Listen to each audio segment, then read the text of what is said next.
Hi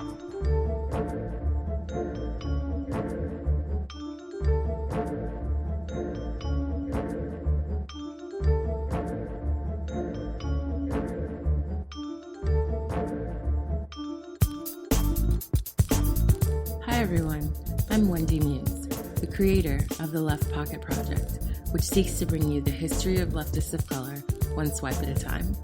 And this is the LeftPOC Project podcast.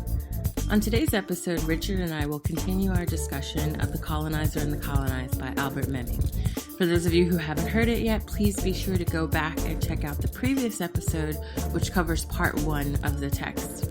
By the way, just in case you haven't noticed, we have been expanding in our media domination. Just kidding. It's obviously not domination. We're a small DIY style podcast and we're operating on a very, very, very small budget. So when I say expanding our media domination, I just mean that now we're on Spotify and YouTube. So make sure you check us out on both of those mediums.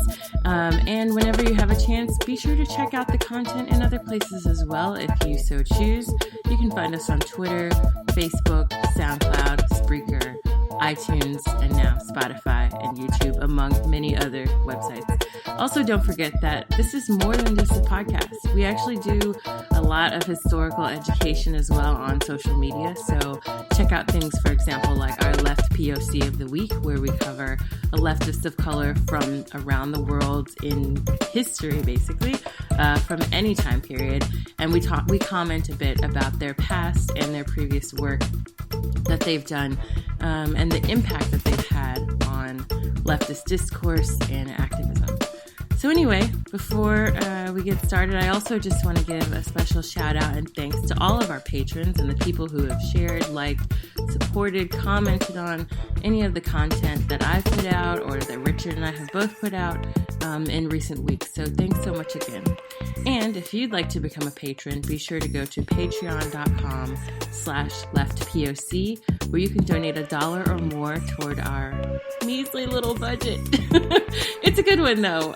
It's actually a decent budget to cover our needs at the moment, which is helpful. But obviously for us to continue to expand, we need all the help we can get. Any little amount will help actually. So to give you a bit of an example, this is how our budget goes. Whenever we receive funds, first our budget goes to paying our assistants and paying our guests. So for example, whenever we have a guest, we pay not only the guest, but we also make a small donation in honor of our guest to the organization of his or her choice. We also provide funding for other podcasts. So we support other podcasts that we feel have a positive mission and are also talking about leftist issues that are important to all of us. We also send funds to data storage. And I'm joking because I say sending funds, but it really does feel like sending funds. I'm making a donation, for example, to Spreaker and Soundcloud for storage. I'm also making a donation to the web for storage. So again, appreciative of any donation you can make. And if you're unable to donate $1 or more, please be sure to just check out the Patreon anyway. We post a lot of things like free books for us to discuss on Reading Revolution. And that way you can read along with us so you have access to the original text in full. The other things that we post, for example, I have several interviews and talks that I've given elsewhere beyond LeftPOC where you can listen for free. All of our content also is always free. And this is another thing I just wanted to emphasize that's important. For this project in general, we always want to make sure that our content is 100% free. We don't believe in paywalls. We don't want anything hidden or charged technically for you to access it. That doesn't really make any sense with regard to our mission, which is, of course, to educate and share and learn about histories of leftists of color. So we certainly wouldn't want to limit people who don't have the funds from accessing this information and this community, to be honest. And so with all that said, I just wanted to say thanks so much again to those of you who have been able to donate and encourage those of you who haven't donated to think about giving us $1 or more a month, because we really do put all of your funds to good use. So yeah, with that said, let's get started with the episode. Hi, everyone. This is Wendy. I'm here with Richard. And before we get started today, because we're going to do the second part of Albert Memmi's Colonizer and the Colonized. I just want to say that it is hot here in Baltimore, and there is an air conditioner on, and I'm also using a mic that I actually bought a long time ago, but I hadn't actually put into use. I'm also recording in a different room. So my apologies if you hear a bunch of noise and my voice sounds different or the acoustics are a little bit echoey or weird. Just getting that out of the way so that I don't receive 1,000 messages from people saying, what is with the sound on the podcast this episode? Why is it weird? Because I get some of those messages and like, y'all, we're working with a really low budget. So if you want us to have like a full sound room and like fancy equipment, feel free to donate $1 or more on patreon.com/LeftPOC. But this is a DIY operation. Like when I say DIY, I really mean DIY. Right now, our Patreon donations are around, on a good month, like $250 before they take out taxes and fees and all of these things. And with that, I pay Richard, I pay my assistants, I pay for web storage, I pay for more web storage. I feel like a lot of it's web storage. And I also pay our guests, and I make a donation in the guest's honor to their organization of choice. So we actually take the money you guys give us and put that money directly into the like everyday operations of the podcast, but also sort of like the community based and political project that's inherent to the podcast and like why we do the project in the first place.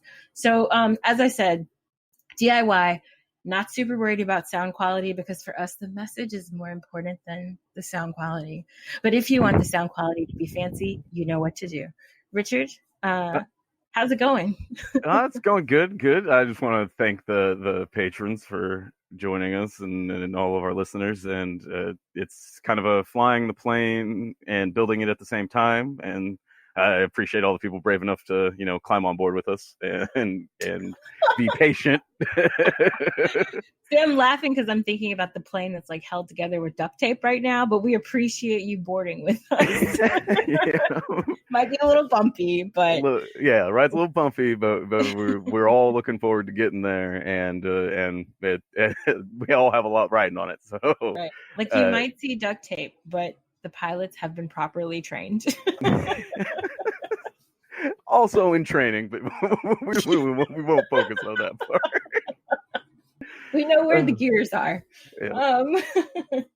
But yeah, how is everything else though besides our rinky-dink duct tape plane? What's going on with you? I've been taking a little bit of a break from Twitter and some of the news cycles. So like it's been interesting. I've been engaging more with more, I would say, slightly more apolitical people or people that generally find themselves outside of political conversations.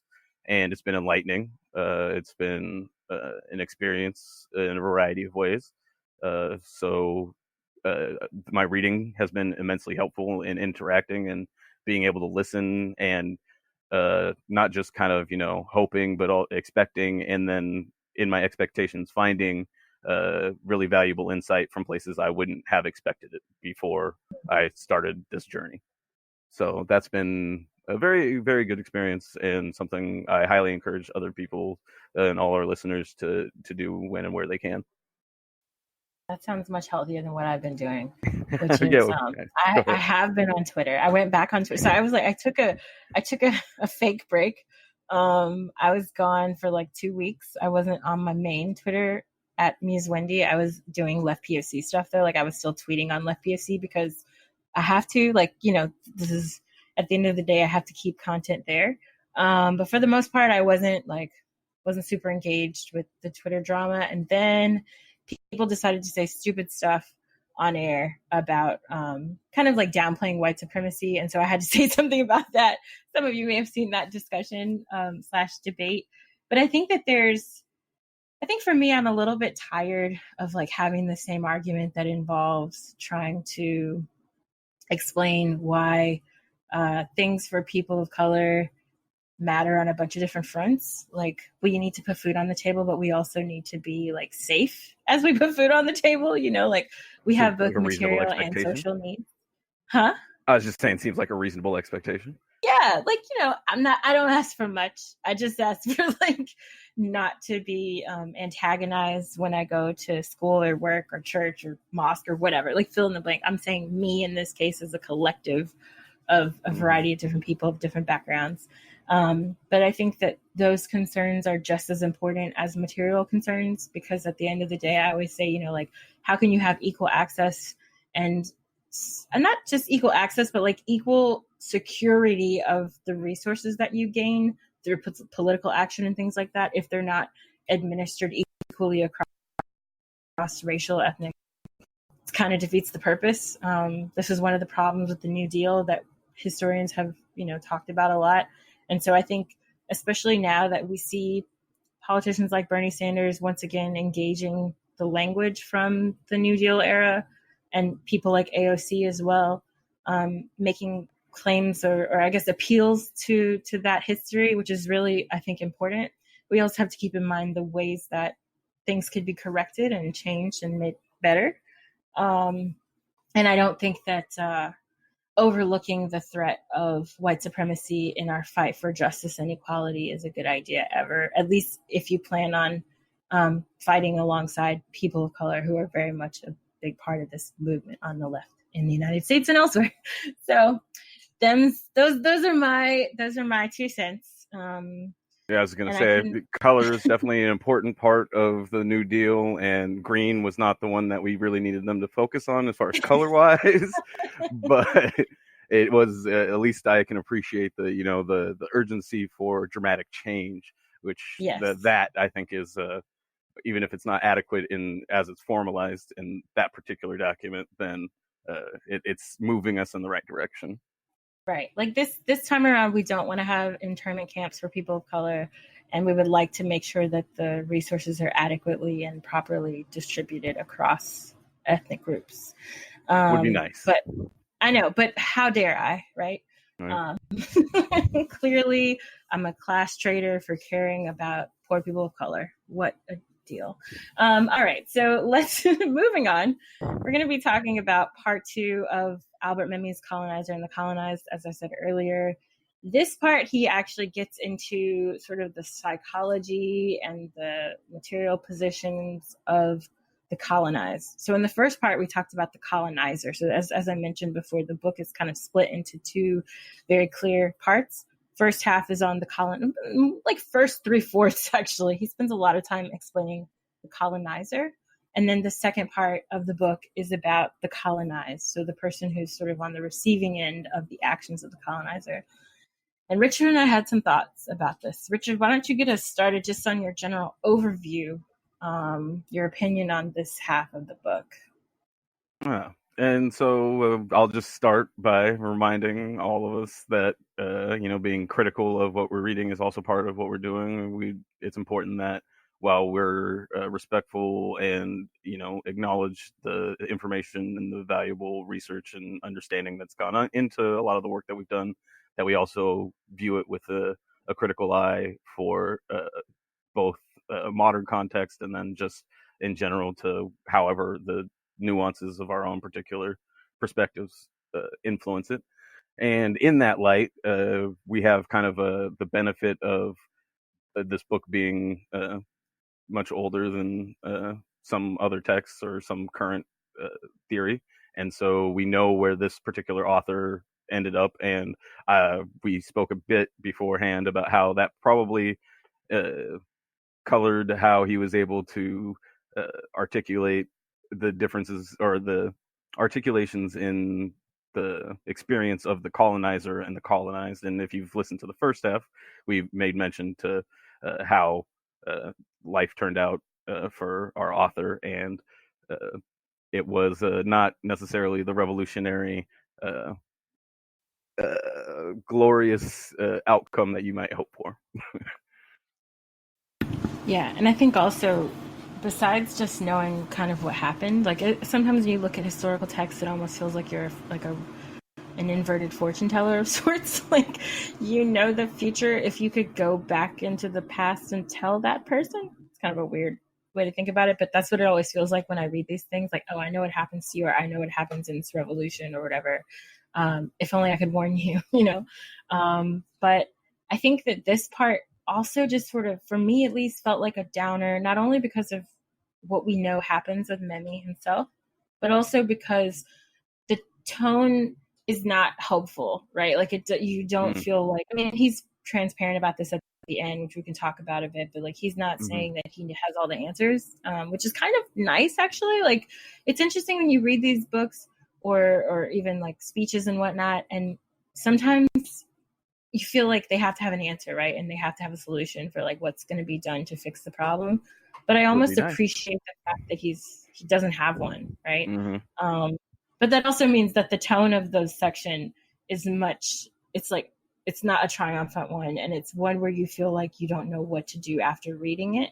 And I also kind of felt like, I don't know, like I felt like he threw a lot of shade on colonized peoples, and in ways that I felt the judgment was like not necessarily fully warranted. I think he does at least acknowledge the fact that, the colonized person has been programmed to fulfill some of the like character flaws that he draws out and talks about.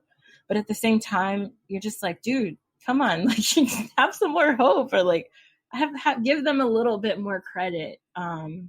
The last thing I just want to say before we get into the text is like, it also felt like it was still about the colonizer, right? Like it felt like it was still part one, but just like, I don't know. I felt like he still was talking a lot about the colonizer and their perspective of things, like what they're doing, why they're doing it, and less, I think, about the nature of being a colonized person. And perhaps, I think if he had focused more on in-depth ways of what it feels like to be a colonized person, because he himself is technically, at that point, was a colonized person, it would have been nice to have that perspective be in greater depth. And I don't think he put in a lot of that voice, like I think it was still mainly like, this is what the colonizer does to beat these people down and to make this person like this. But it felt like to me that he was like kind of reiterating the silencing of colonized peoples as well, even though he himself obviously doesn't like the colonizer. But it was like he was like not letting the colonized really speak in the text very much. No, I think I think that you captured that well. It reminds, like, the way I would say it, in that he basically, when talking about the colonized, it's still as though he's talking about through the colonizer's actions. And it kind of, I think some of the text kind of, I guess, kind of talks about that in some ways. And I think you pointed it out earlier that some of the stuff in here is self-critical, like he's pointing out flaws that he recognizes in himself, in his own character and his own behavior, and some of that also comes through directly in the writing, I think, in that, like, he at one point, and I think we'll talk about it a bit more later, but kind of talks about how when a colonized person is writing that experience and how that affects them, and both the professional or career struggle, and then the internal, soul, or what is a man struggle that takes place, and kind of talks about those. And I think a lot of that comes through in this part too, through essentially writing through still a somewhat colonizer lens, I think, that you talked about as well. Right, because he's kind of like he's like a marginalized colonizer, if that makes sense. Because he mentions a lot in the first part how, in North Africa in general, you could say that, people from Europe who weren't from France, for example, who were like Italians maybe, or from other parts of Europe, and then also in his case as a Jewish person, he sort of, and he identifies certain Jewish people as complicit with the act of colonization by the French in his case. So it's kind of, he's like on the fence in a lot of ways, because he can see multiple sides. And I agree with you that sort of comes through again in this section. So the first part of the second half on the colonized is called The Mythical Portrait of the Colonized. And it's basically, he kind of, in the book, he has a very like clear parallel structure. So as you may remember, if you listen to the first part of this, when he starts the book, he talks about the colonizer, and he opens with the myth of the colonizer that's constructed primarily by the colonizer himself and then sort of reinforced in the colony. And so in this section, he starts once again with an idea of a myth, but in this case, it's the myth of the colonized. But the problem is that this myth of the colonized is also created by the colonizer. So there's the myth of the colonizer that's created by the colonizer, and then there's the myth of the colonized that's created by the colonizer. So you automatically start this section, as I said before, with like the perspective of the colonizer at the end of the day. So he talks about what I thought was really interesting, even though this is just like the first line of this section.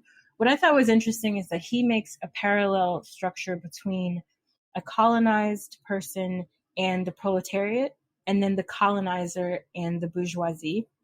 And what's interesting about that sort of setup is that he's kind of, it's almost like he's making us think about the colonizer and colonized positionality as different from that of just class, which I think is important. It's like an important intervention here. He kind of touches on it in the first part where he talks about like how poor colonizers can be just as bad, if not more aggressive sometimes in a colonial position, because they have to find a way to like maintain their power more. Their power is not set in the same way as it is for like the upper echelon of the colonizers.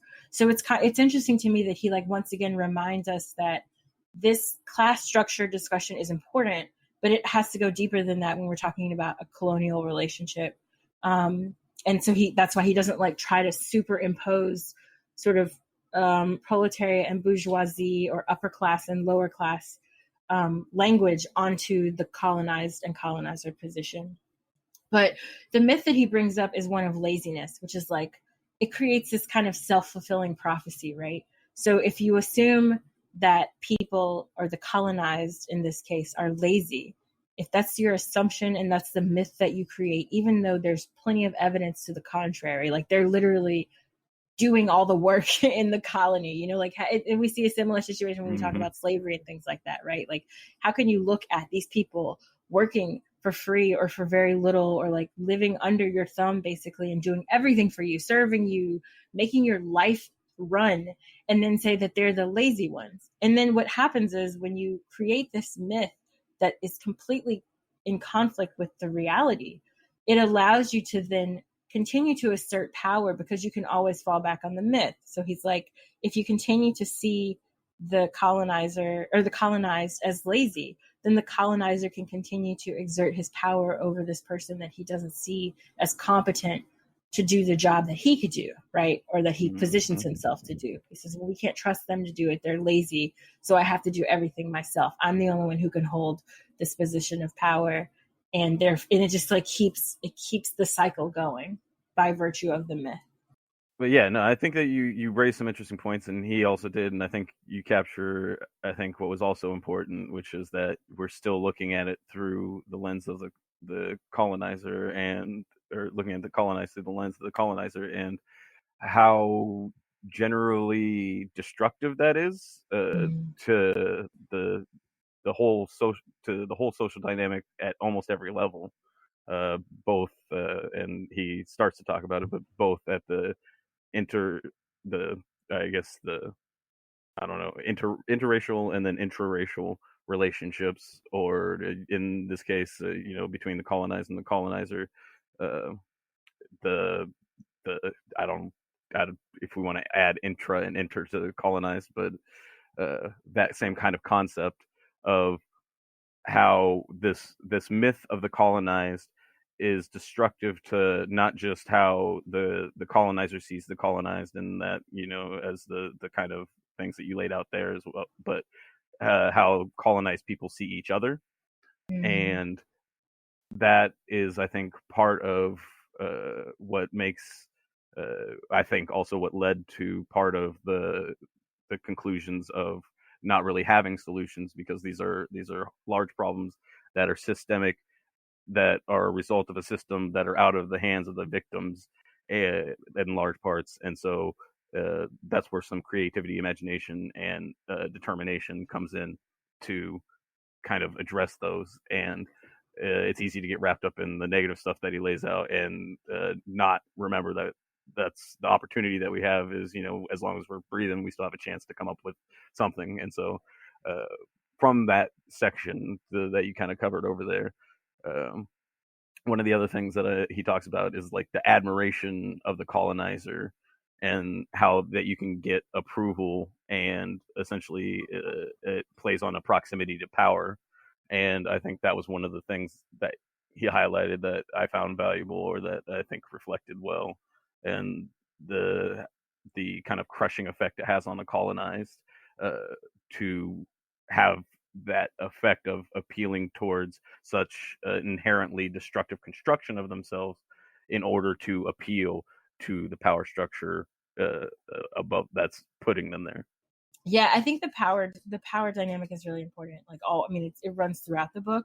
But I think the other thing is just that it's almost like, because the power, it's again, we talked about this last time, but it's like there's no way around it. There's no way to fix it. Kind of, it's very. I don't like saying that it's fatalistic, because I think there is a little bit of hope, but for the most part, as you're reading it, you're like, who's going to be, if the colonizers are messed up, if the colonized are messed up because of the colonizers, and then even any potential that the colonized have to reform their society and make it better and freer is limited by virtue of their having been programmed through the system, then like, I don't know. But I think that there's this in this section too, in the first part of the part on the colonized, one of the things that he makes very clear as well is like the way that these systems once again sort of create their own meaning and importance. So he mentions the police. This is on page 126.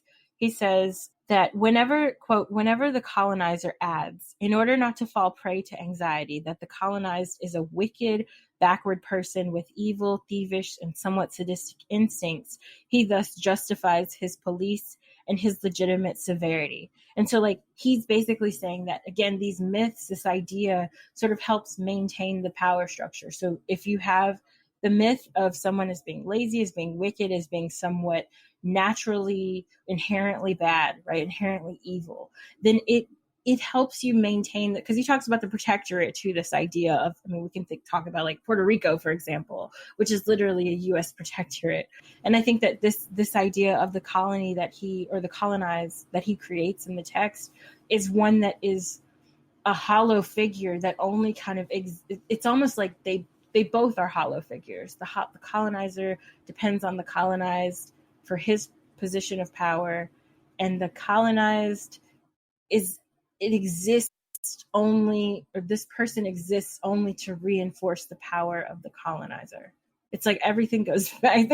He should just call it the colonizer. Like there's no, I don't know if there's a colonized story here, but anyway, continuing. But I think this is also interesting because he, in addition to talking about the fact that these myths create or help maintain the power structure, the other thing that helps maintain the power structure is the continual dependence, which is also something that like we see very much in contemporary situations with places like Puerto Rico, where if they have any sort of economic issues or environmental issues, they don't have anywhere else they can go for assistance. They have to rely on, like they literally are tied to the United States, whether they like it or not, because if they try to get assistance from other countries that are close by, like Cuba, for example, they're basically, I mean, the U.S. is going to go to war with them. And they're already abusing Puerto Rico, but the point is that they're not at will to engage in sort of like international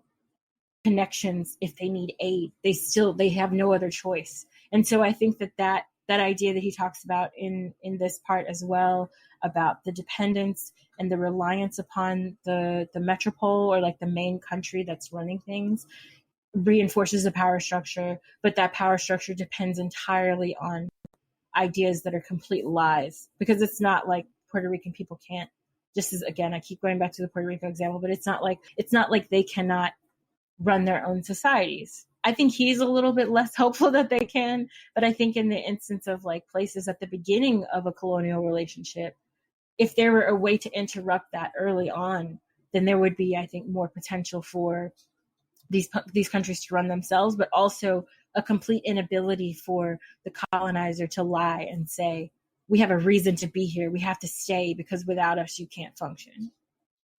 Yeah, I think later in the text there's some recognition of that he's somewhat done that throughout the text thus far, and so we'll get to it, but I think there's some admission to that, but we'll cover that. But some from this kind of section through the 120s, some of the quotes that I think are important are the pieces of text that I found important and kind of, I guess, I related to in some ways, was talking about the assimilation, attempting to assimilate to the colonizers' culture and, expectations and so on and so forth.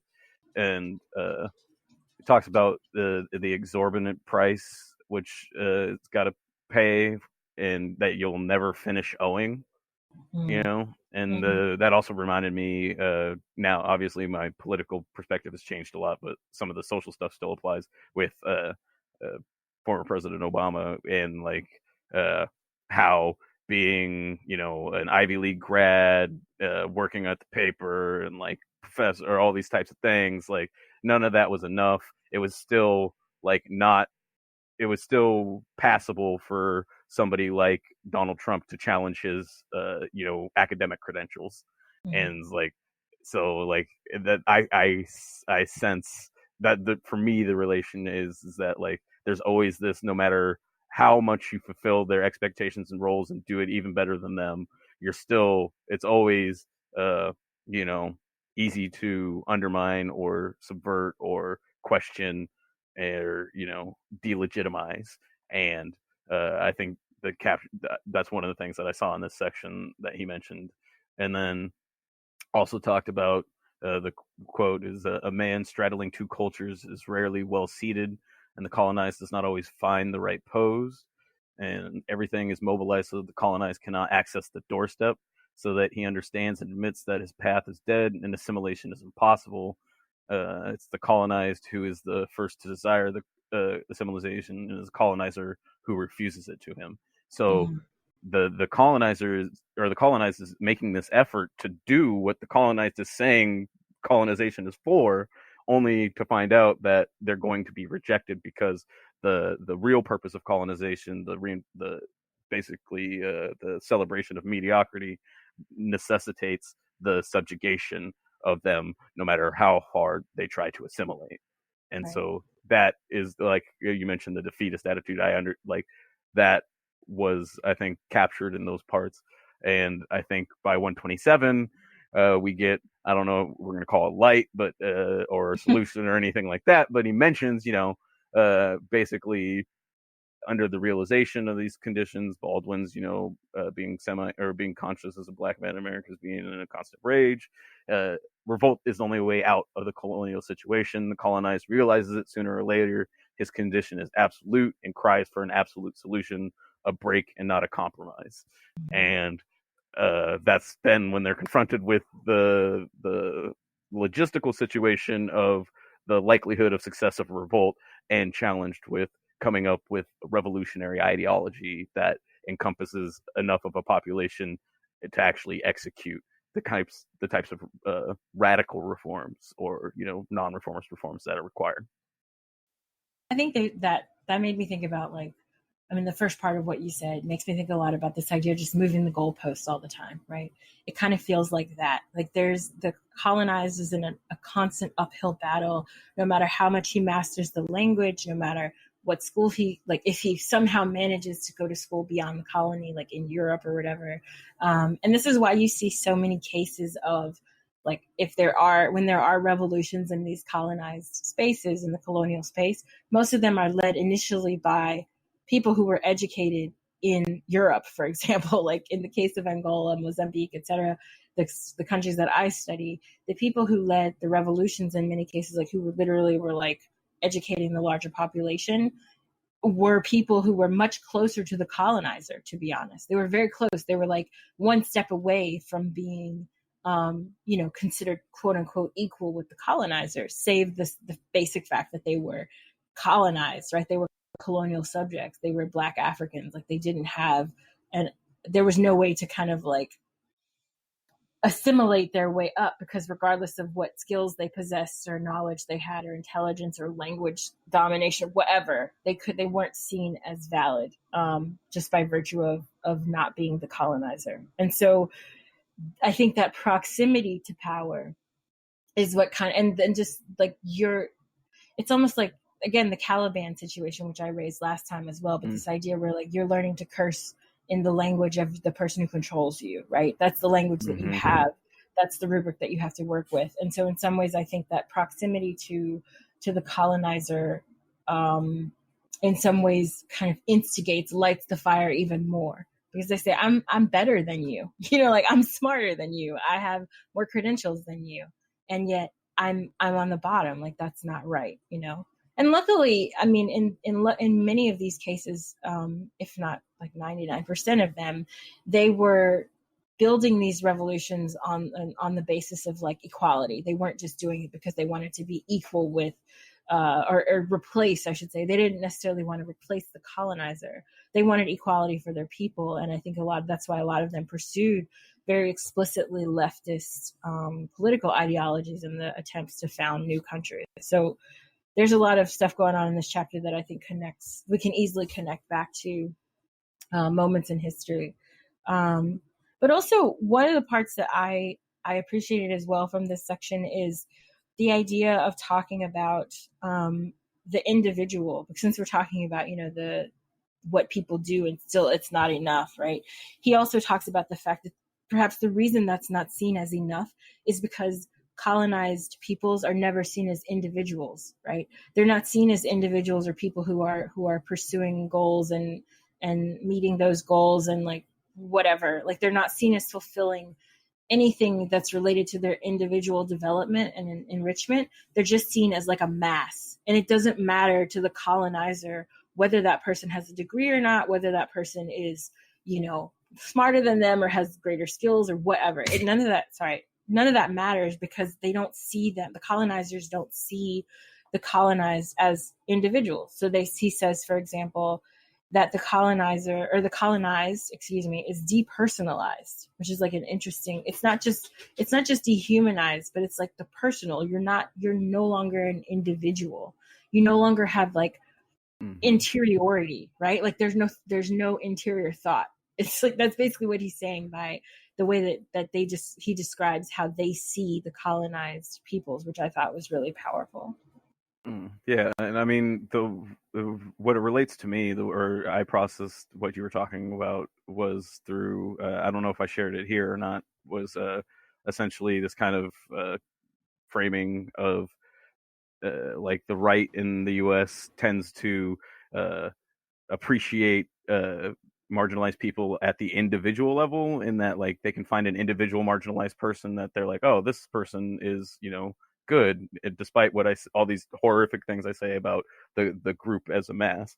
And then the left in the U.S. tends to see like less. They end up doing more of the depersonalization and seeing more of the mass and giving general good qualities, but kind of also applying a lot of what we've covered is applied to the colonized population and the general hegemonic beliefs of the colonizer and the colonized, for that matter. But I think what you raise, I think, is important and relates to that, in that the stripping of the individualism, of the kind of internalism and all of that, is by both sides, plays out in there's this external thought that they can apply to these marginalized groups and kind of comment on and keep them maintain that it fits into the kind of hegemonic myths that we were talking about before,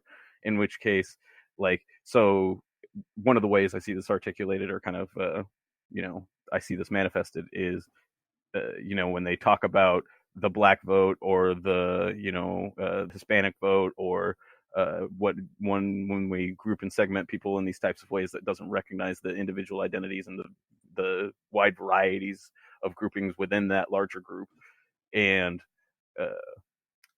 I think, as you point out, and as the text points out as well, how that structure or that kind of framing and that understanding of the situation results in a very depersonalized and something that goes beyond dehumanization. And I think that the destructive force that plays is, as you point out and mention, is a very important part that we get from here.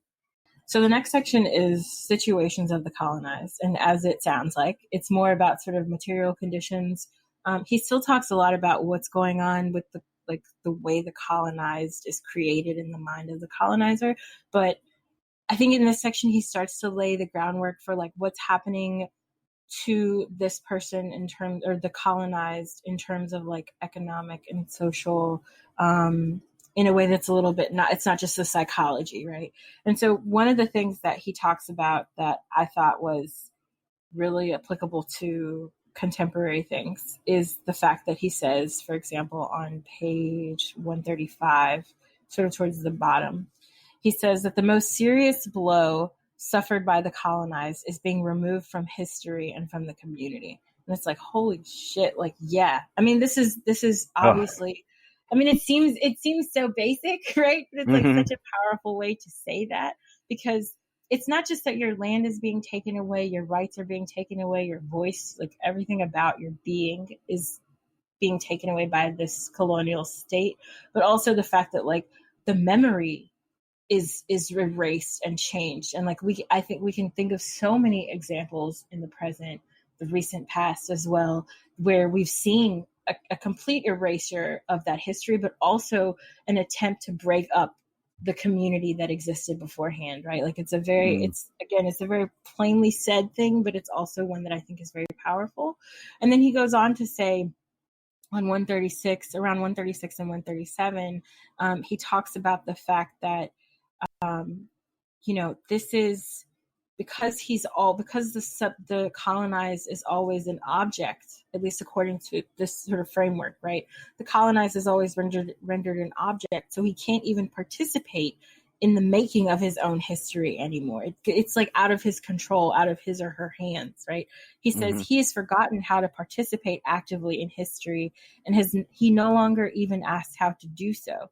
No matter how briefly colonization may have lasted, all memory of freedom seems distant. It's like, yeah, like it's almost, I mean, again, I don't necessarily agree with this, but I think that it's a powerful way to reflect on what I think is done to, like, if we're looking at the colonized as an object, like the colonizer would, you can see why he would say that, like, their history is erased, but they're also not even allowed to engage in the creation of a history. Like no matter what you do, it's not gonna be around in the end.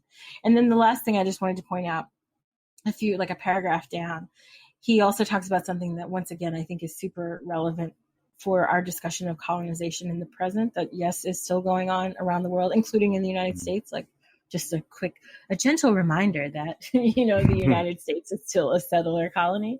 But he says here that for each colonizer killed, hundreds or thousands of the colonized have been or would have been exterminated. And like that makes me think so much about news coverage, right? So when we talk about the death, for example, of one policeman, and then we have hundreds of thousands of people being killed worldwide, not just in the United States, but like annually by police, especially in places like Brazil. And then you look at those numbers and you're like, but when one police officer dies, which, like loss of life is sad regardless, but that person has power way more than the victims that they commit brutality against in the streets, and of all the people who sign up for something like that, I mean, exactly, yeah, like they get a paycheck for running around with a gun and defending basically property, right? But I don't get a pay. I always say, like, I don't get a paycheck for being Black. Like none of their victims get a paycheck for being Black or Indigenous or poor. Fill in the blank, right? In those same dangerous neighborhoods that they have to patrol, right? Never walk around. Maintain, like it's just the dependency thing. Like they create a need for themselves, right? Like we keep your community oppressed, and then we create an environment where people are engaging sometimes in violent activity, and then we say, oh, see, these people are naturally inherently violent, therefore we have to police. Like it's just a cycle, right? A cycle built on myths. And I think that like their stories, their histories, if you will, like, are always told. Like, we know the names of the police officers who are slain. At least in the past, that was like what we focused on. I mean, we wouldn't even hear the names of people whom they murdered. Nowadays, it's a bit different, thank goodness. But what stays in the mind and gets the most attention is always the perspective of the person with power. And so in this case, like, I mean, I think even, for example, of Israel-Palestine very distinctly in this case, because when there are like hundreds of Palestinians being killed, dying, being deprived of rights, in, like, let's say one settlement space, right? In one area, because I know it's bigger than hundreds in like, if we're in the grand scheme of things, but let's just say one area. We hear about the rocket that was launched that like hit half a building in Israel that wasn't occupied, right? Like, there was nobody living there. And then we hear that about that for days and days and days and days. And then the response by the Israeli government is disproportionate to this small infraction that was actually a defense mechanism. It wasn't like an instigation, right? So it's very, the way that this is weighted, the way stories are weighted, is also wrapped up in this sort of colonial and colonized, or colonizer and colonized relationship. Like, I had, when you were describing the kind of total destruction, annihilation of in connection to culture and all the history and all the aspects, this is something I had as a Black person in the U.S. had a connection to, or an understanding of, through the history of slavery, but hadn't understood it really through colonization. Like, I guess I kind of thought about it thinking about Mesoamerica and the little bit of studying I'd done about what had transpired there with the various pre-existing indigenous peoples and colonization there. But I hadn't really thought about it in the framing and context of colonization. And so this text helped provide some of that for me, I think, which was valuable. He says that sooner or later than the potential... Oh, sorry, what page are you on? 143. Okay, go ahead. That sooner or later the potential rebel falls back on traditional values. This explains the astonishing survival of the colonized family. The colonial superstructure has real value as a refuge. It saves the colonized from the despair of total defeat, and in return, it finds confirmation in a constant inflow of new blood. The young man will marry, will become a devoted father, reliable brother, responsible uncle, and until he takes his father's place, a respectful son. Everything has gone back into the order of things, and revolt and conflict have ended in a victory for parents and tradition. And so earlier we talked about how one of the kind of ideas that he provides for us is the idea of revolt. And by 143, he's already kind of poo-pooing the idea with this, essentially saying that then sooner or later, after trying to raise class consciousness and spur on some sort of revolt in some way or whatever, that the rebel finds, or other potential rebels, or any potential rebel realizes that there's a certain security in kind of supporting and reestablishing the status quo. And like, it's not just security, but it also seems to start to reflect many of the things that they were fighting for. So like in a state of revolt, or in a state of rebellion or revolution, or whatever the case particularly may be, normal quote unquote life, being a good father, brother, all those things that he lists, kind of fades, and you become this, a war nation, and conflict, and you start to deal with those types of issues. And so that then just merely returning back to the oppressive status quo can have a sort of security in a feeling of affirmation. And then also there's a reward in it by the system, because that's exactly what they need. And bringing people willingly and hopefully back into the flock is the most effective way to maintain and to secure the colonization, rather than having to exterminate any potential person, because they're, as long as they're still being used as a workforce anyway.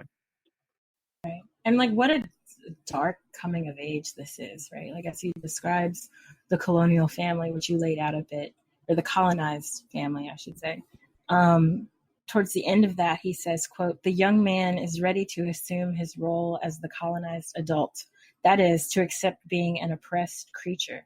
It's like, geez, like he doesn't even, I mean, the fact that he calls the young man who's come into being a colonized adult, he switches then from using human terms, young man, adult, to then creature, right? Mm-hmm. He completely strips. He's like, basically, when you're supposed to be asserting yourself as an independent being, right? You've become an adult. You may at this point get a job or have a family for yourself or whatever, fill in the blank. You then, it's like an inverted coming of age. Instead of becoming an independent being, an independent human being, you become a creature. You become a dependent creature. And it's like, so I think the visual of that is also really interesting and important, because as you said, you know, this idea of maintaining the status quo sometimes feels, for the colonized, more comfortable. And even sometimes the end of the revolt means going back to that, or could mean it can be a risk of going back to that status quo that feels more, like more safe at the end of the day, you know? Yeah, and sometimes in practicality and for the colonizer, they try everything they can to make it this way. It becomes safer, like in the most literal of senses, beyond just the comforts, but the actual, you know, circumstances of threats to your life on a daily basis become at least more gradual and you know, subversive, or like under the surface rather than in your face, and, you know, gun threats on a regular basis. You know, it's only when I cross the wrong part of town, or this, you know, when I interrupt the wrong group of people over in this dominant area, that I'm facing the situation, versus the fear of both government and random, you know, in this general disorder as a resultant of a government or an oppressor out of control. Just going back a bit, because we didn't talk about this, but I think it connects to this idea of like not only revolt, but potentially becoming a man or like an adult in these circumstances. If you go back a little bit to page 140, 141, he mentions a lot about the idea of citizenship and nationality, and like how the colonized is removed from any potential of accessing that. Like, I'm laughing just because we think a lot when we talk about anti-colonial movements, we talk a lot about the creation of the independent nation, and like, you know, there's often language about creating a new man or a new society and all of that, and how a lot of these movements in the earlier stages rely on a sense of you know, like a nationality or a shared ethnic community of some sort, that often is being articulated through an idea of like citizenship or an official community, right? A recognized community. And I think his work, and also some work of other anti-colonial scholars and thinkers who were writing around this time, it often kind of plays with this idea of like, is nationality what we want? Is it not what we want? And, you know, also conflicts with some people on the left who are saying that, you know, nation building and nationhood is not exactly the way we need to go. We need to have a more internationalist view, etc. There's sometimes conflict, and it's seen as like racialized chauvinism or ethnic-based chauvinism to have a nation built on, like we say, like ethno-state, right? And those are some tensions that arise around this time. I'm just pointing them out because I think it's an important like historical point, but also just because for him, this also, I think, builds into this idea of you not being a fully recognized or fully actualized man or adult, because you don't have roots in a state of any sort, right? You're kind of stateless, even though you have grown up in this place, even though this is the land that you live in and that you know, it's not you as a being are not recognized as having a place. You know, you're still the subject of some other state, and so it's like you're not even a man in the symbolic sense of the nation. You're like, I mean, there's often like, the other thing I hear a lot is the colonized state is a feminized state, right? This idea about sort of power dynamics between the male and the female is often used as a kind of metaphor for colonial relationships. And so he does this a little bit with this idea of adult and creature, right? If you don't have a real sense of citizenship, if you don't have a nationality, if you're stateless, if you're placeless, you don't have any way to assert power in this stateless, nebulous place, then that also takes away from your humanness, right? But I thought that was an interesting sort of discussion and set of thoughts around this idea of place and belonging. So in pages about from 151 to 154, and sorry if some of my other pages were off, they might have come later in the text, but this one should be on point, and it discusses basically how the writer embodies the colonized person that feels like a foreigner in their own country. And he kind of expresses it with a particular use of the term bilingualism. And like he talks about how people wonder why the colonized doesn't have this this literature of their own and all these things. And so it kind of builds off a lot of what Wendy was talking about as well, and talks also about like the class element that we started off with a little bit about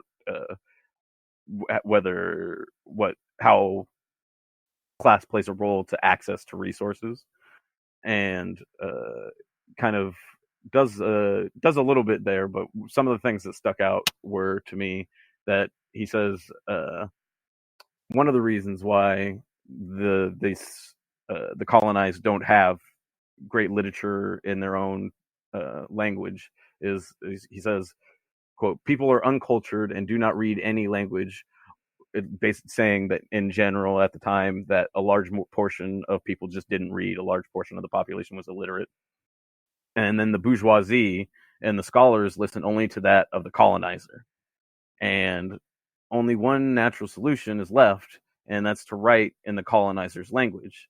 And so this is kind of what we were talking about before as well, in that you're left with nothing but to use the language of the colonizer, whether it be, as Wendy pointed out before, cursing them or praising them, or even interacting with other colonized people.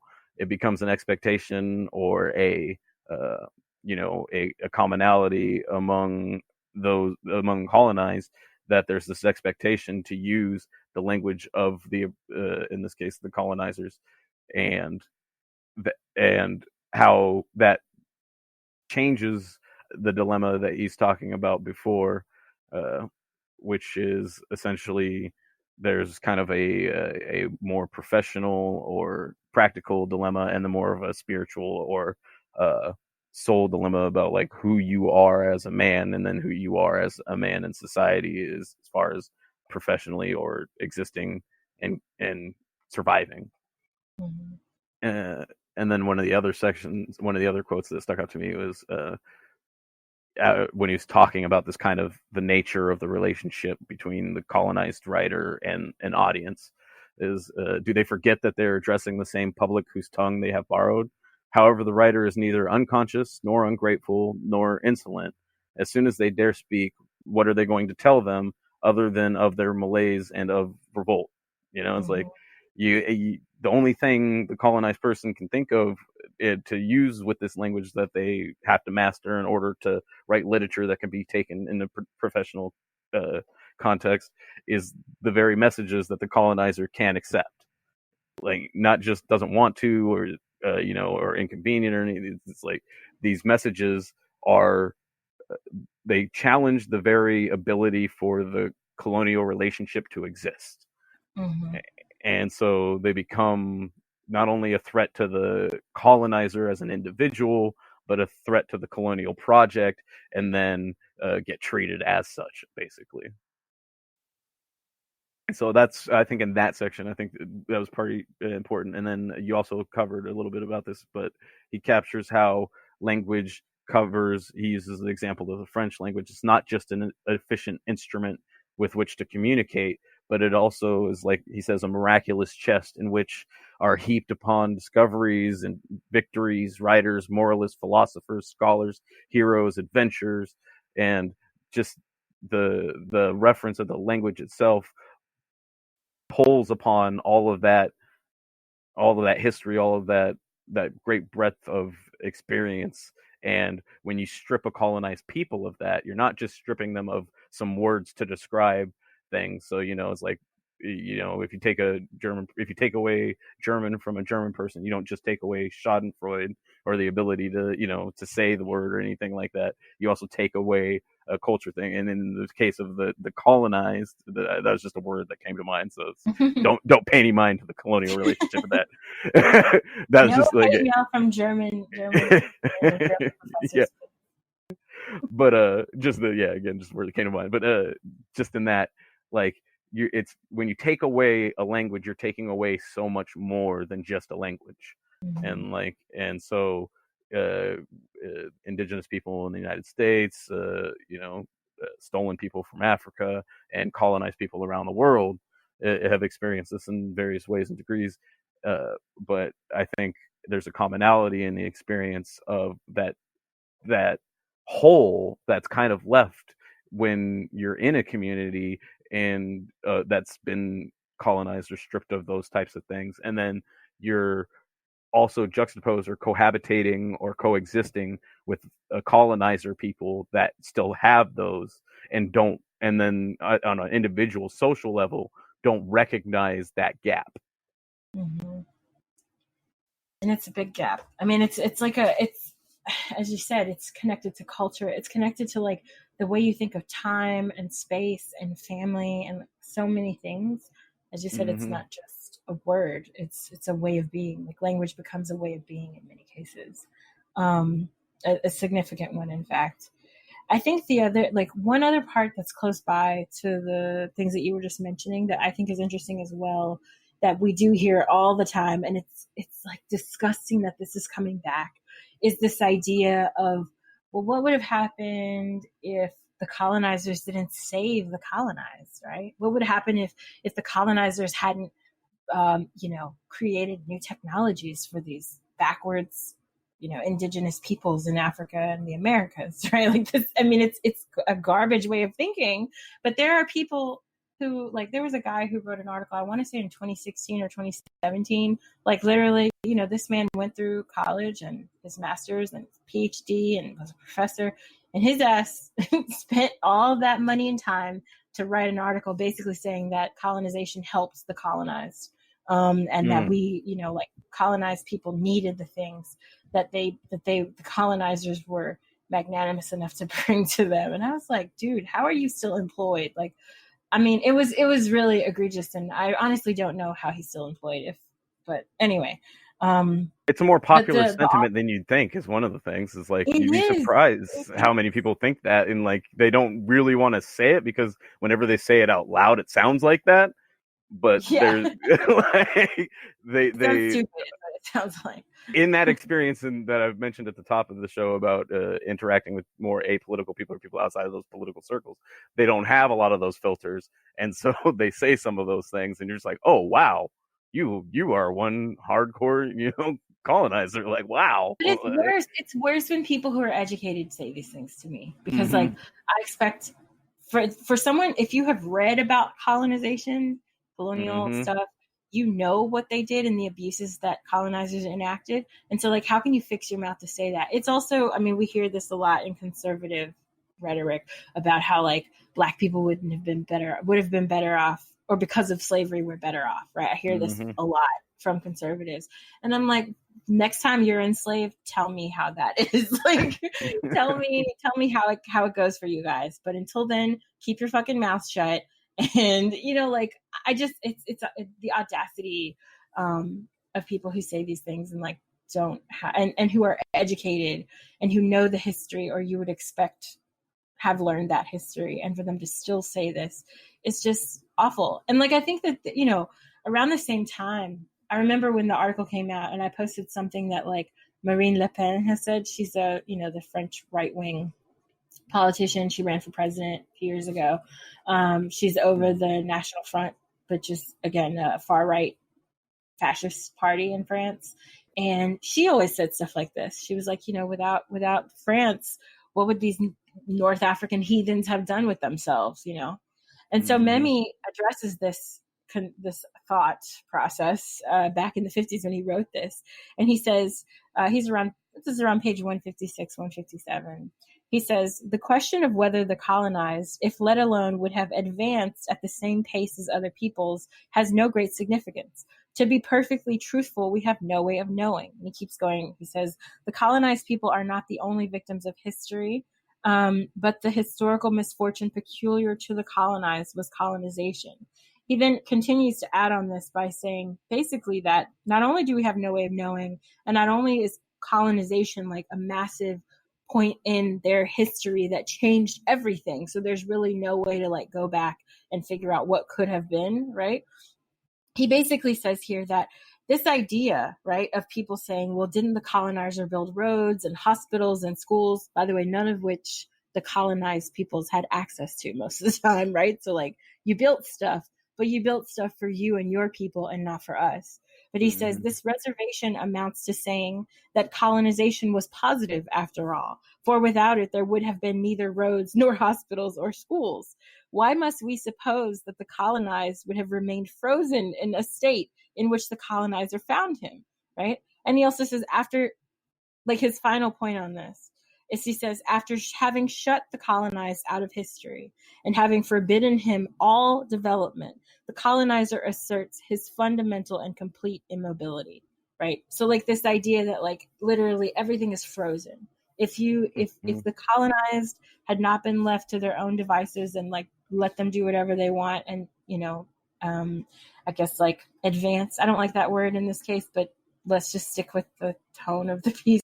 If they advance their own pace, we don't know what could have happened, but it may have been greater than what the colonizers gave them. And again, gave them is not the right word either, but going with the framework. Like it's not, I mean, first, it wasn't for the colonized to use. So most of the time the roads and the hospitals and the schools, the colonized peoples were banned from them, or they had segregated spaces that were insufficient in terms of addressing the needs of colonized peoples. They also, for example, in many cases, the railroads were actually constructed, of course, by the colonized for the colonizer to transport weapons. So they went like goods to build things for colonizers. So it wasn't like a colonized person could get on a train and go to wherever they want. This infrastructure was specifically related to war and violence that was being committed against colonized peoples. So it's not this myth about like without the colonizer, colonized peoples would never advance is garbage, but it's also like just completely ahistorical in terms of the use of this infrastructure. It's like it literally wasn't built for them and they didn't have access to it in like 99.9% of the cases. And it's also just like on a moral level, insulting and wrong to say that, to make the assumption that colonized peoples couldn't or wouldn't have come up with their own innovations that may have exceeded what the colonizers brought, quote unquote, imposed technically onto them, Yeah, no, absolutely. And I think I don't know, it's just, it is a bit overwhelming, I guess, it feels a bit overwhelming. And like we talked about it at the top, that there wasn't a lot of optimism left to put it lightly. Yeah.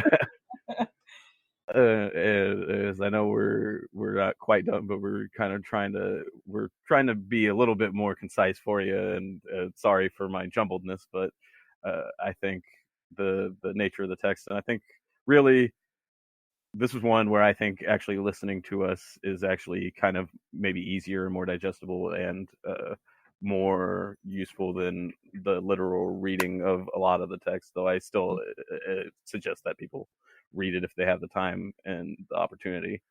But some of the things that stuck out towards the end of the text and leading out of that was there's also an aspect of how this process, this colonial relationship, prevents the realization of kind of manhood, and it's kind of, I guess, I don't want to maybe chauvinistic, but it's very male, or everything's in the male text or kind of phrasing, and everything. It's always he.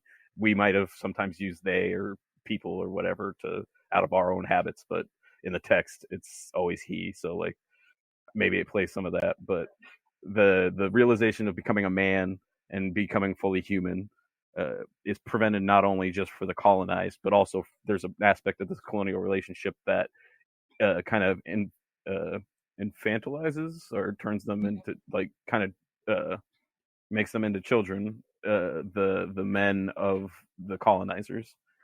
And so that was part that stuck out to me, if I can find what I had noted there. But essentially what I remember is that, I mean, one of the things that sticks out to me is the from the first part of how the colonial relationship the celebration of mediocrity within the colonial relationship for the colonizer, in that people that the colonizers are typically mediocre people that are escaping the colony, and their glory in the colony is based off of their the subjugation of the colonized. And that, because of that relationship, they're not required to, and they and therefore don't, as part of the argument,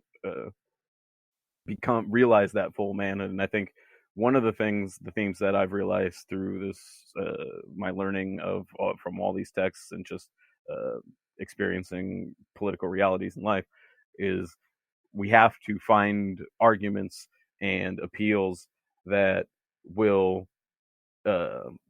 have an effect and be convincing, not just among colonized people, but among various colonizers, or at least make them hesitant or to question or cause inner turmoil, something to undermine and weaken the colonial relationship and the security that both sides of the relationship find in the status quo, albeit tenuous, much more tenuous for one side of that relationship than the other.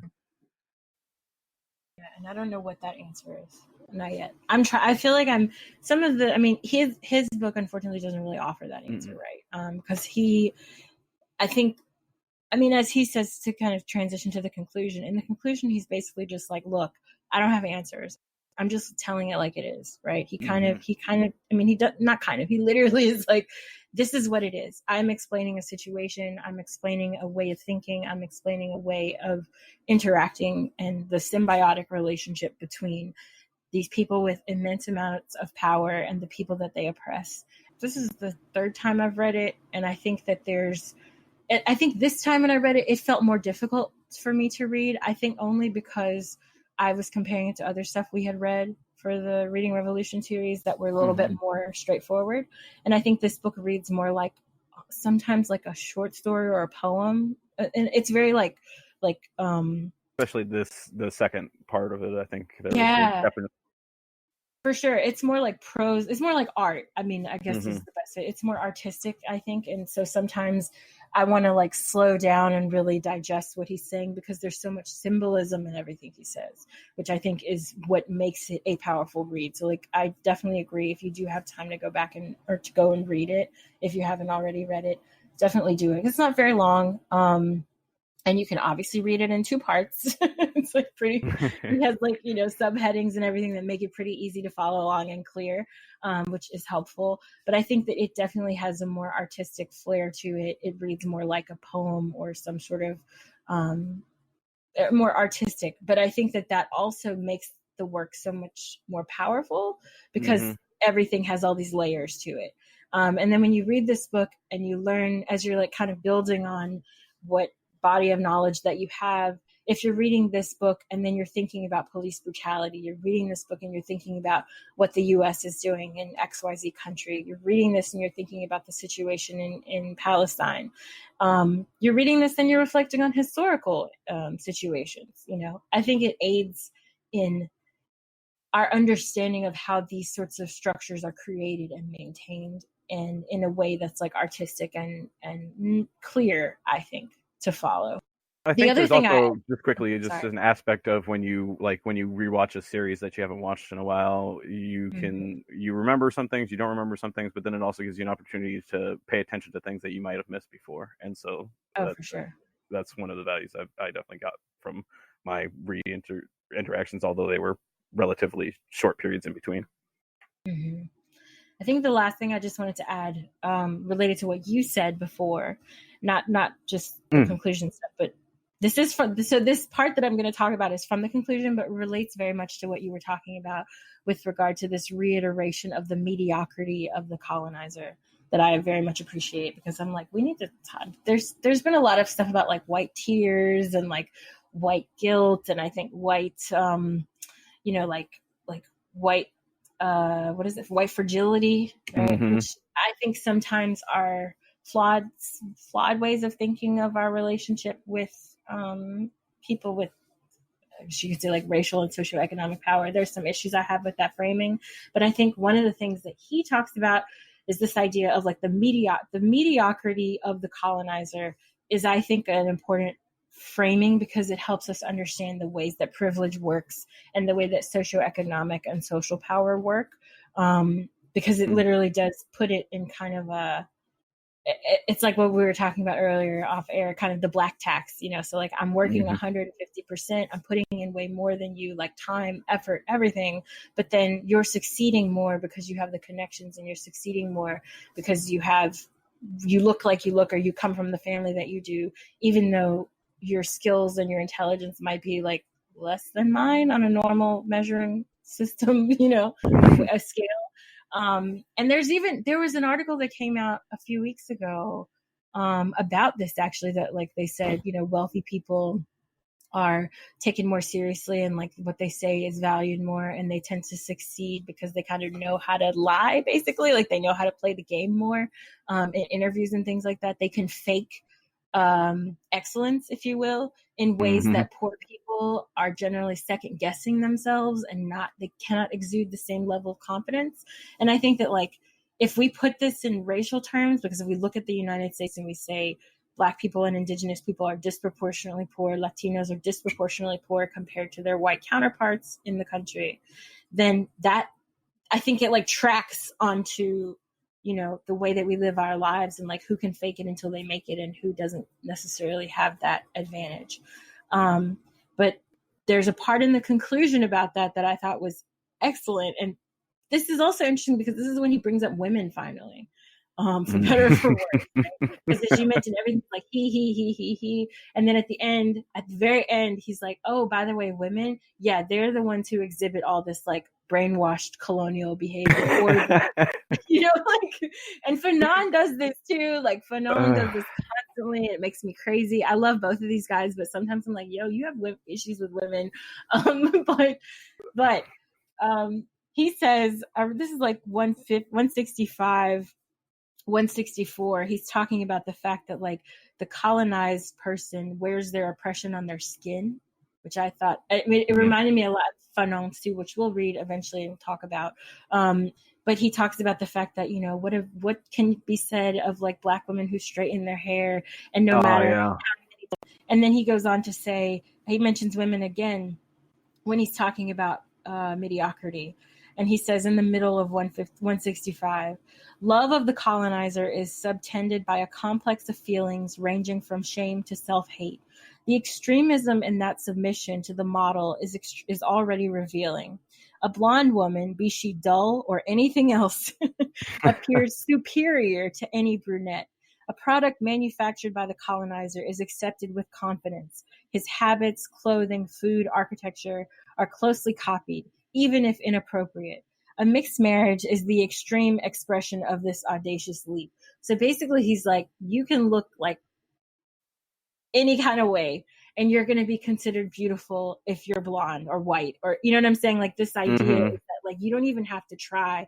You just have to exist, and everybody's going to be falling over themselves to get to you. Everyone's going to want your products. Everyone's going to, if you're an example, if you're a quintessential embodiment of the colonizer, we want to be you, no matter how much it takes, no matter how desperate it makes us look. And I think that goes back into your discussion about mediocrity quite a bit, because it's like, and I see this, like, if you think about any media that we consume, I mean, this is still a problem. Like, we're getting better. There's more diversity in film, but still, like, when I was thinking today, I was like, how many TV shows are there out there where the main character, if she's a Black woman, if she has darker skin? There are like 2 that I can think of, and they're both by Shonda Rhimes. I cannot think of any other shows. Like, I'm not talking about reality shows, but just like dramas or comedies on TV where like the main character is a dark-skinned Black woman. It's like, besides Scandal maybe and How to Get Away with Murder, those are the only 2 that come to mind on like a main television network at a prime time, hour. Yeah, everybody, and it's definitely like part of the show. Like, it's like, that's like, it's part of the, whatever. It's part of the narrative in a way that it's not normalized, right? Yeah, like, she's not just herself. It's just like every day reminding you, oh, I'm a this and I'm a that, and like I symbolize this, and you're like, okay, can you just like be a person? Like, can we just have a normalization of like having a Black female main character that has dark skin that's just like normal, like any other? I mean, there was someone had said something like, the moment when you start seeing like Lupita Nyong'o in like a random romantic comedy as the main character, then we can talk about like fair representation or whatever. But she's always playing like a slave or she was a slave, and then she was in like Black Panther is a Wakandan warrior or whatever. But she generally plays, and they're good roles. I'm not taking anything away from Lupita Nyong'o. She's an amazing actress, but it's rare that you see her in just like a generic ass role that you would see typically a white woman in, because they're the default, So yeah, I think that this conclusion is just kind of like, yeah. Well, I mean, like one of the things that came out of that conclusion section, or well, one of the things before you just talked about that came to my mind is, like Elvis and Chuck Berry, and how despite like any, like no matter how mediocre this in this case the white blonde blue-eyed thing, and in the case of music, like they can be mediocre and they can be stealing something that's supposed to be inferior, being the colonized people's culture or work or artistic creation, and simply because it's being presented in a way that from somebody that the colonizer approves of, it ends up being more widely accepted. And so you get like, not only does more mediocre work get celebrated, but stolen work that's done mediocrely gets celebrated more than the quality work, that the original that inspired it, or it was stolen from, however you want to articulate it. Right. Like, not only are you copying, but you're also like an inferior copy of the original. It's just like a bad counterfeit. Like if you get like a fake bag, like a fake Louis Vuitton or something, and like it says MC instead of LV and it has some holes in it. That's like the state of. But then you do better numbers than the actual bag. Like, wait a minute.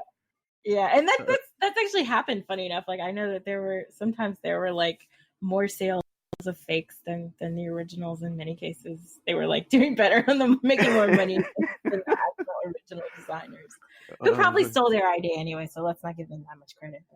But, yeah, right. Well, if it's like a colonized person getting a piece of it, well, at least you got your piece. Yeah. I'm okay with like the counterfeiters getting more than the people who are like using slave labor to make their right. It's fine. It's not easy work counterfeiting. I mean, not that I know. No. Not that I know. No comment. Off the record. Yeah. No. Don't at me, FBI. Yeah. Oh man, I got tagged by the FBI. That's one of the or not by the FBI, but somebody like got in a Twitter beef with me or whatever, and tried to tag the FBI in. I was like, I need to get off Twitter. Don't tag the FBI into our mentions, please. That's not nice. Okay, this is like a real life or death situation for some of us. Right? It's like I was like black identity extremists, and it's like, I mean, I like we know about COINTELPRO. We don't need any of that in nobody's life. We got Ferguson protesters dropping like flies. It is a mess out here, people. So, like, I'm one of the people that deals with the drastic and devastating situations through humor, and some like it's not appropriate for everybody. And so, like, just so people know, I'm not making light of the situation in that way. It's just it like laugh through the tears sort of thing for me personally. And so, like, it is really dangerous out here. Like, people are putting themselves at risk, and people doing far more than I could ever say I am, and putting far more out there. And so, like, in the essence from our text, to relate it back to our text, there are people who haven't given up on the idea of, not acquiescing to the system and finding a comfortable way to exist in it, but instead recognizing that neither the colonizer or the colonized can be fully human in a colonial relationship. That it's debilitating for both parties, and it's in humanity's interest to destroy the colonial relationship, which is the only way, as Memmi puts it, for us to make that realization. Mm-hmm.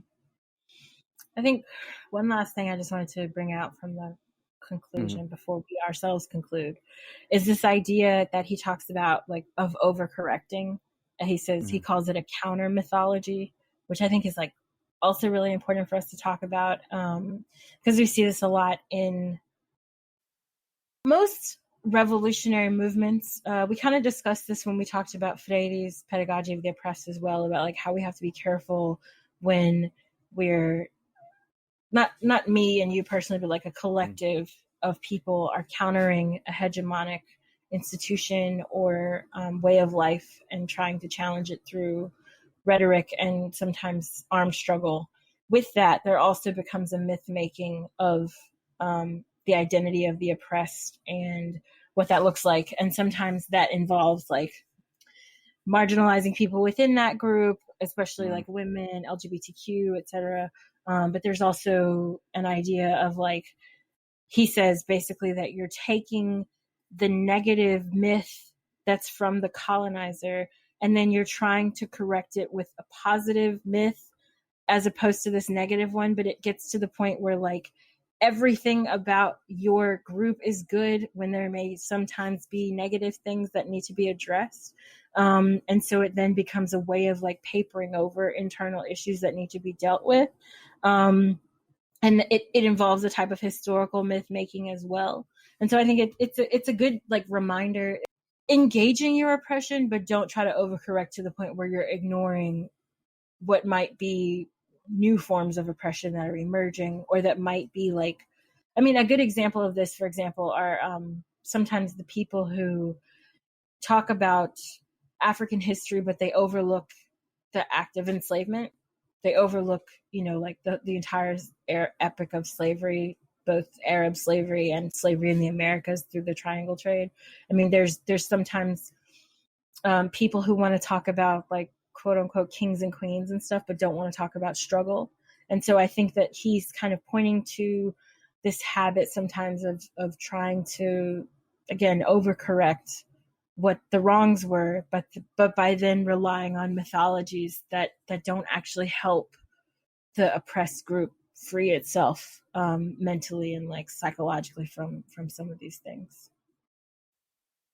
I think those are excellent points to capture and to remind us of. And I think something that we can all, be more mindful of in general, and, like, find, and if nothing leaps out to us as sticking or fitting that perhaps a bit more looking is due, in just that, and if we probe deeper into our own perspectives, if we look for those types of ideas, if and when we find them, then we can confront them and we can deal with them. But if we don't look and we just presume that they're not there, then they can linger and reside and grow and all sorts of other, and get worse and all sorts of other negative aspects. And also be aware of one of the things that I remembered in there is just, and that I mentioned, I just want to reiterate, is then how we can internalize these myths, both positive and negative, or the overcorrections and the ones imbued onto us by colonizers as colonized peoples, a variety of different experiences, that we, in counteracting them, that we don't go too far, and that we also don't accept ones that that may seem superficially beneficial or beneficial in the short term or under the context or framing of the colonial relationship, but in the pursuit of reaching our fullest humanity, actually don't and bring us closer to those goals. So sometimes that's things that lead to economic success, or are celebrated within our own communities at times. Mm-hmm. It's also a kind of a reminder that it's okay to be imperfect, right? Yeah. Like it's almost like, I mean, I think we wouldn't have called it this necessarily at the time. The phrase came out later, but like respectability politics, you know? So how do we, in trying to overcorrect for negative myths about us that are created by the colonizers, how do we then also reiterate some of the power structures, at least on a rhetorical level, but then that trickle down into like a social caste level, right? Of who are acceptable members of the community and who are not, you know? And so we have to be careful about doing that, like, as well, like kind of reestablishing some of the same dichotomies of good and evil and acceptable and unacceptable within our community as we're trying to gain freedom. So I think that definitely relates to some of our previous texts as well. I remember some of our discussions on propaganda and about how we can't fall into using the same types of rhetorical tricks that in those texts, you know, the oppressors or the oppressors or some variation of that. We can't imitate the bourgeoisie and imitate those types of the oligarchical like positions and the establishments of those hegemonic myths to establish our own better ones. It's about not just it's about replacing the mythology with substantive and real critique thought ideas and policy. And so that's what I think is important, and I think a theme that we see throughout our texts. And when I see themes that are reoccurring throughout our texts, and especially when it's a text that you select and a text I select and back and forth, I take note of that and think about, well, what's different about each one? What are the commonalities?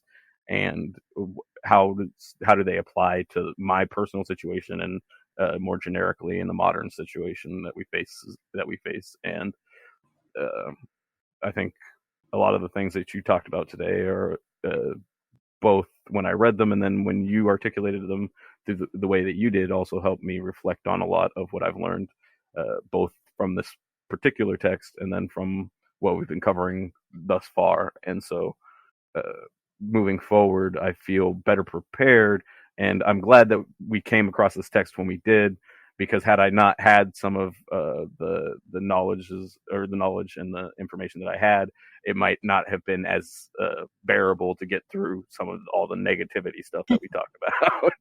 Yeah. Oh, yeah. Because it's heavy. Like, it's not, you know, I mean, I think too that just having these kinds of discussions is helpful, because sometimes, I mean, we have listeners of all different age groups, right?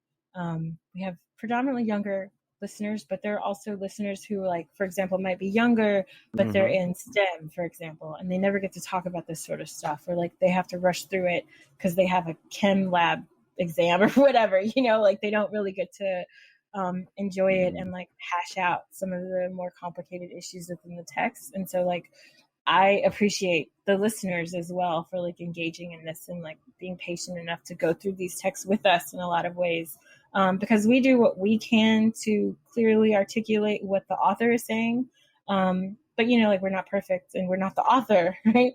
So sometimes I think though it helps for us to be clearer and then make it more palatable and like easy to digest for people who maybe don't have the time or don't have the opportunity right now to read the book.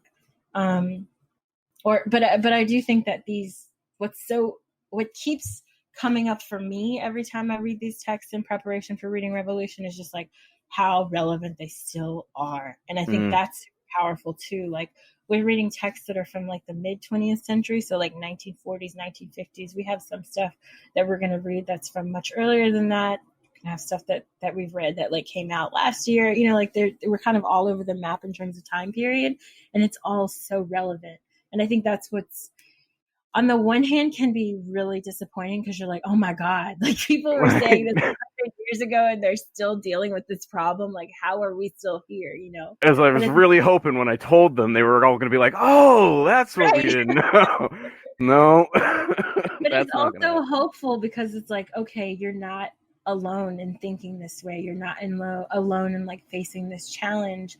And these are some of the methods that people were proposing to like tackle these issues back then that we can build on. You know, like I think that's why that's the lesson that I get out of it. Like, how can I look at this and say, okay, this part I agree with, this part is maybe has changed, this part is something that we should employ right now if we want to see a shift.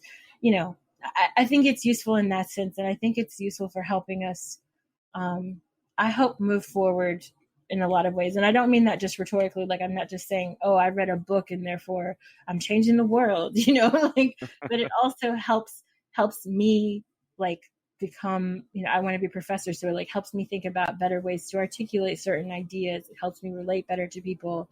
I think it also helps me think of ways like how I want to live my own life and like how I want to engage with other people and maybe what kind of movements I want to be involved in and ideology I want to possess, you know. Yeah, and I'm planning for change. I mean, sometimes I get a little pessimistic with the climate catastrophe on the horizon, but I also like I try to also kind of temper my perspective with realism in that like I don't have to solve every problem myself or, you know, be a part of every movement or, you know, every group or anything like that.